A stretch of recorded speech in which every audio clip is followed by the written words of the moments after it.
എന്റെ കിളിയെല്ലാം പല വഴിക്ക് പോയി. ഇത് ഫോൾട്ട് ആയിരിക്കുമോ, കാർഡ് ഫോൾട്ട് ആയിരിക്കുമോ എന്ന് വിചാരിച്ചു. എന്താണ് പറയേണ്ടതൊന്നും അറിയില്ലോ, കംപ്ലീറ്റ്ലി ഷോക്കായി പോയി. സ്റ്റേജ് മാറിയപ്പോ നമുക്ക് അയ്യോ അമ്മയായോ അച്ഛനായോ എന്നൊരു തോട്ട്. അച്ഛനാന്ന് പറയില്ല. ഹലോ ഗായ്സ്, എല്ലാവർക്കും പുതിയ വീഡിയോയിലേക്ക് സ്വാഗതം. ഹലോ. അപ്പോൾ ഇന്നെന്താ നമ്മളൊരു ഹാപ്പിനെസ് കാര്യം പറയാൻ വേണ്ടിയിട്ടാണ് ഈ വീഡിയോ എടുക്കുന്നത്. ഓൾറെഡി കണ്ടു, നിങ്ങളുടെ എല്ലാവരും ലവും സപ്പോർട്ടും കിട്ടി. പക്ഷെ നമ്മുടെ ആ ഒരു മൊമെന്റ്, ഹാപ്പിനെസ്, ആ ഒരു മിക്സ്ഡ് ഇമോഷൻസ്, അതിൽ കൂടെ നമ്മൾ എങ്ങനെ കടന്നു വന്നത് നിങ്ങളോട് സംസാരിക്കാം എന്നുകൂടെ വിചാരിച്ചു. സത്യത്തിൽ പ്രഗ്നൻസി റിവീൽ ചെയ്ത് മീൻസ് ഷോർട്സിലല്ല, ഗോപു ടെസ്റ്റിംഗ് കിറ്റ് കൊണ്ടുവന്ന് കാണിച്ചപ്പോൾ സത്യം പറഞ്ഞ ഞാൻ ഷോക്കായി പോയി.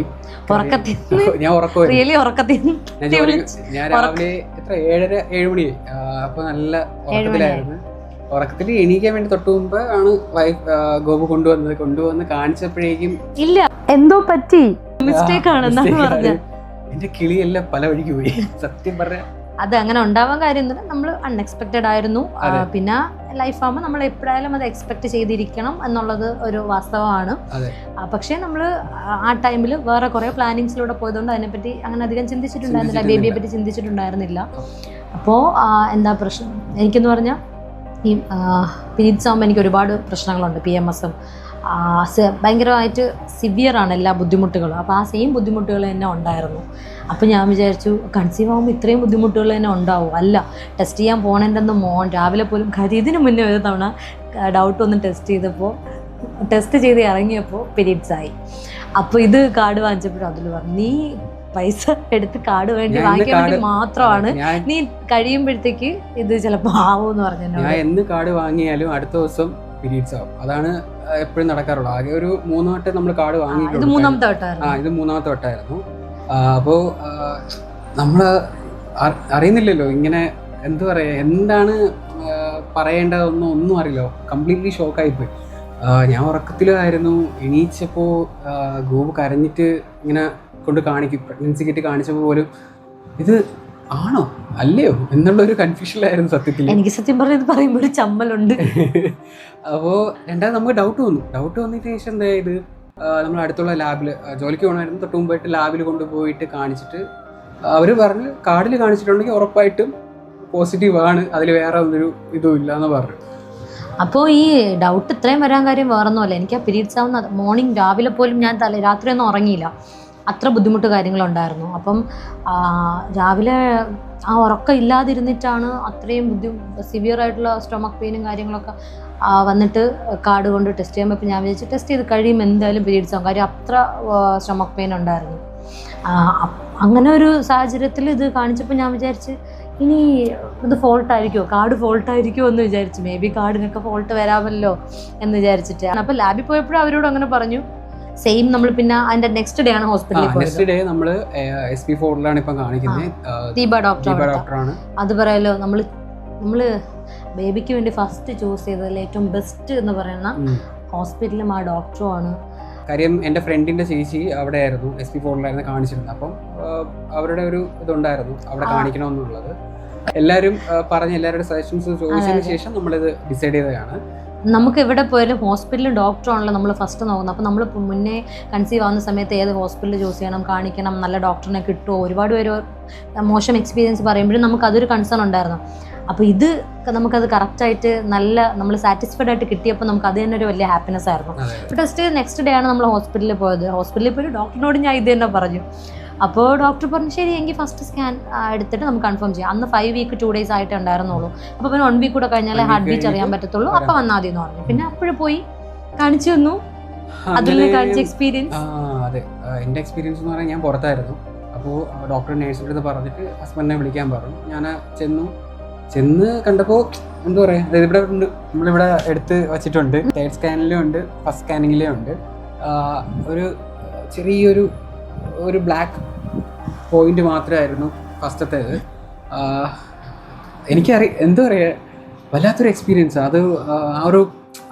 ആ ടെസ്റ്റ് ചെയ്തപ്പോ അതിലുള്ള ഫേസിൽ വരാത്ത ഒരു ഹാപ്പിനെസ് ഞാൻ അവിടെ ഡോക്ടർ വിളിച്ച് കാണിച്ചപ്പോൾ ഞാനത് കണ്ടു. ഞാനത് പറയുകയും ചെയ്തു. കാര്യം നമ്മൾ ഈ ടെസ്റ്റ് ചെയ്യുന്നതും നേരിട്ട് നമ്മൾ ടെസ്റ്റ് ചെയ്യണം, നമുക്കറിയില്ലല്ലോ എങ്ങനെയാണെന്നുള്ളത്. നമുക്ക് സ്റ്റിൽ ആ ഒരു സ്കാനിങ് കാണുന്നവരെയും എനിക്ക് ഈ ഗോപുവിനും ഡൗട്ടായിരുന്നു, പോസിറ്റീവ് ആണോ ആയോ ഇല്ലയോ എന്നുള്ളൊരിതായിരുന്നു. പക്ഷെ അത് കാണിച്ചപ്പോൾ I M so happy and എന്തോ ഒരു വല്ലാത്തൊരു ഹാപ്പിനെസ് ആയിരുന്നു എനിക്കും ഗോപുവിനും. എന്നിട്ട് ഞാൻ പറഞ്ഞ് ഞാൻ ഫസ്റ്റ് സ്കാൻ അങ്ങനെ ഈ ഡോക്ടറിനെ കണ്ട ആ സ്കാൻ കഴിഞ്ഞിട്ട് വീട്ടിൽ പറയാം എന്നാണ് ഞാൻ പറഞ്ഞത്. അതുവരെ വീട്ടിൽ പറയണ്ടെന്ന് പറഞ്ഞ്. പക്ഷെ നമ്മൾ തന്നെ നമ്മൾ പറഞ്ഞു. പക്ഷെ അച്ഛനും അമ്മയും എൻ്റെ വീട്ടിലും ഗോപുവിന്റെ വീട്ടിലുള്ള അങ്ങനെ മാത്രമേ പറഞ്ഞു. ബാക്കി റിലേറ്റീവ്സിനോട് പറഞ്ഞിട്ടില്ല. റിലേറ്റീവ്സിന്റെ അടുത്തും നമ്മളെല്ലാം 5 months അനോമലി സ്കാനിങ് കഴിഞ്ഞതിന് ശേഷം മാത്രമേ പറയുന്നുള്ള ഡിസൈഡ് ചെയ്തിട്ടുണ്ടായിരുന്നു. ആ കാര്യം എന്ന് വെച്ചാൽ മുന്നേയൊക്കെ ഞാൻ വിചാരിച്ചിട്ടുണ്ട് എല്ലാവരും ചിലരിങ്ങനെ ഡിലേ ആയിട്ടൊക്കെ പറയാറുള്ളൂ, കുറച്ച് മാസങ്ങൾ കഴിഞ്ഞിട്ടേ പറയാറുള്ളൂ. അപ്പം ഞാൻ ചിന്തിച്ചിട്ടുണ്ട് ഇതൊരു ഭയങ്കര ഹാപ്പിനെസ് അല്ലേ, എന്തുകൊണ്ട് എല്ലാവരും ഡിലേ ആക്കി പറയുന്നു, പെട്ടെന്ന് പറഞ്ഞൂടെ ആ ഹാപ്പിനെസ്. പക്ഷെ നമുക്ക് വന്നപ്പോഴല്ലേ മനസ്സിലായി. നമുക്ക് ആ ടൈമിൽ അങ്ങനെ എല്ലാവരുടെ അടുത്തും ഇങ്ങനെ പറഞ്ഞുകൊണ്ട് നടക്കാനൊന്നും തോന്നൂല കേട്ടോ. നമുക്ക് തോന്നിയില്ല സത്യം പറഞ്ഞാൽ. എൻ്റെ ഇമോഷൻ എന്ന് പറഞ്ഞാൽ ഫുള്ളി എല്ലാം ഓക്കെ ആയിരിക്കണം, ബേബിയൊക്കെ ഓക്കെ ആയിരിക്കണം. അപ്പോൾ നമ്മൾ ഈ ഓരോ സ്കാന് എന്തിനൊക്കെ വേണ്ടിയിട്ടുള്ളതാണ്. ഇപ്പോൾ NT സ്കാൻ 3-ാം മാസത്തെ ആയാലും 5-ാം മാസത്തെ അനോമലി ആയാലും അതൊക്കെ വളരെ ഇമ്പോർട്ടൻ്റ് ആണ്. ബേബിയുടെ ഹെൽത്തും അമ്മയുടെ ഹെൽത്തും എല്ലാം കൺഫേം ചെയ്യാനായിട്ട്. അപ്പോൾ അതെല്ലാം കൺഫേം ചെയ്ത ശേഷം നമുക്ക് പറയാം എന്ന് അങ്ങനെ മനസ്സിൽ അങ്ങനെ വന്നുപോയി. അപ്പോൾ പിന്നെ വിചാരിച്ചു വേണ്ട, അത് കഴിഞ്ഞിട്ട് തന്നെ പറയാം എന്ന് നമുക്ക് തോന്നി. പറഞ്ഞ് കുറച്ച് പേർക്ക് ചോദിക്കുകയും ചെയ്തു. കുറച്ച് റിലേറ്റീവ്സ് ഒക്കെ ചോദിച്ചു 5 മാസമായിട്ടാണോ പറയണത്, എപ്പോഴാണ് പറയണത്. അതിന്റെ ഇടയിൽ നമ്മൾ ഈ വീഡിയോ ഇട്ടപ്പോൾ ചിലവർക്കൊക്കെ ഡൗട്ട് വന്നു. അങ്ങനെ കുറച്ച് പേര് അങ്ങനെ ചോദിച്ചിട്ടുണ്ടായിരുന്നു. ഷോർട്സിൽ കുറെ ഷോർട്സ് ഇതിന് മുന്നേ നമ്മൾ ഷോർട്സ് ഒക്കെ ഇട്ടത് ഗോപു പ്രഗ്നന്റ് ആയി ക്യാരി ചെയ്യുന്ന ടൈമിലായിരുന്നു. അതെ, കാര്യം അപ്പോഴേ റിവീലും കൂടെ ചെയ്യാതെ നമ്മൾ ഓൾറെഡി നമ്മൾ യൂട്യൂബ് തുടങ്ങിയ സമയമായിരുന്നു. അപ്പം നമ്മൾ ഒരുപാട് കണ്ടന്റ്സ് ചെയ്ത ശേഷം അങ്ങനെയല്ല, നമ്മൾ ബേബി എന്ന് വെച്ചാൽ നമ്മൾ 2-3 years ഇപ്പോൾ കല്യാണം കഴിഞ്ഞിട്ട് ഈ വരുന്ന ജൂണിൽ 2 വർഷമാവും. എന്നിരുന്നാലും ഒരു 2 year കഴിഞ്ഞു 3 year ഒക്കെ ആകുമ്പോൾ ബേബി മതി എന്ന ഒരു തോട്ടിലായിരുന്നു. അപ്പോൾ അതുകൊണ്ട് തന്നെ യൂട്യൂബ് തുടങ്ങി നമ്മൾ കുറച്ച് ട്രാവല്, ബാക്കി കുറേ കാര്യങ്ങൾ ചെയ്യണമെന്ന് വെച്ചാൽ അപ്പോൾ അതൊന്നും ചെയ്യാൻ പറ്റാതെ ഇതായിട്ട് 3 മാസം ഫുള്ളി കിളി പോയ അവസ്ഥയായിരുന്നു. അതിൻ്റെ എക്സ്പീരിയൻസ് ഒക്കെ ഞാൻ ലേറ്റർ ഒരു വീഡിയോ ആയിട്ട് ചെയ്യുന്നുണ്ട് എന്തായാലും. അപ്പം ആ ഒരു ടൈമിൽ 2-3 ആഴ്ച ബ്രേക്കായി. കാരണം മിക്കവാറും ഉള്ള വീക്കെൻഡ്സിൽ ഞാൻ ഫുള്ള് ഓഫായിരിക്കും, കിടത്തായിരിക്കും.